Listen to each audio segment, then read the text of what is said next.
İsrail və İran arasında yaşanan hərbi qarşıdurma Azərbaycanın quru sərhədlərinin bağlı qalması məsələsini yenidən gündəmə gətirib. Müxtəlif media platformalarında qeyd olunur ki, İsrailin İrana qarşı həyata keçirdiyi hava hücumlarına Birləşmiş Ştatların da qoşulması və İranın İsrailə cavab zərbələri endirməsi bölgədə gərginliyin hələ uzun müddət davam edəcəyini göstərir.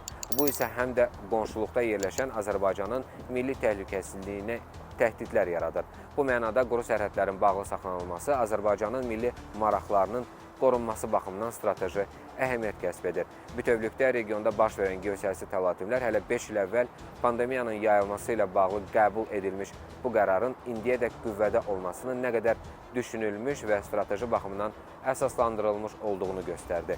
Azərbaycanın şimal və cənub qonşuları hazırda hərbi qarşıdurma və gərginlik içərisindədir. Qonşu ölkələrə endirilən hava hücumları, dron zərbələri, nüvə obyektlərinin hədəfə alınması bundan da ciddi regional təlatümlərə səbəb ola bilər. Bu baxımdan sərhədlərin açılması kütləvi miqrant axınına, ictimai-siyasi sabitliyin və sosial-iqtisadi tarazlığın pozulmasına yol aça bilərdi.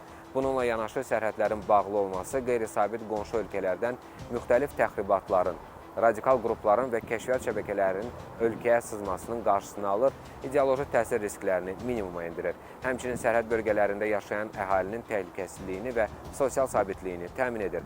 Lakin bu demək deyil ki, Azərbaycan qonşu ölkələrdə yaranan böhranlı humanitar vəziyyətdən narahatlıq keçirmir. Həmişə olduğu kimi rəsmi Bakı bu dəfə də humanitar məsələlərə qarşı xüsusi həssaslıq göstərir və prosesin önündə gedir. Elə bu günlərdə İrandan xarici ölkə vətəndaşlarının məhz Azərbaycan üzərindən öz ölkələrinə təxliyə edilməsi də bunun əyani sübutudur.